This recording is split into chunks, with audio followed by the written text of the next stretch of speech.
શું કહેશો તમે? આબોદ નગરપાલિકાએ જ્યાં આગળ ગંદકી જ ગંદકી છે ત્યાં આગળ આઈ લવ આબોદનું બોર્ડ મારેલું છે. આપ જોઈ શકો છો.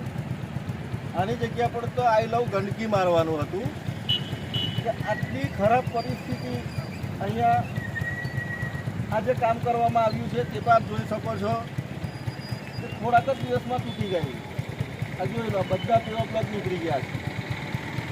ત્યાં આગળ પાણીનો વાલ બેસાડવામાં આવેલો છે.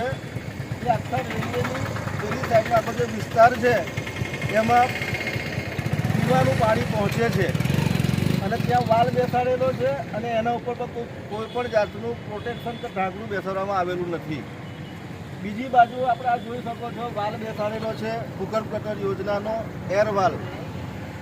જ્યારે ભૂગર્ભ ગટરના પમ્પિંગ સ્ટેશન ચાલુ કરે છે ત્યારે એ વાલમાંથી ગંદુ પાણી બહાર પડે છે, વાલ લીક છે અને એના લીધે વધારે પડતી અહીંયા ગંદકી થાય છે.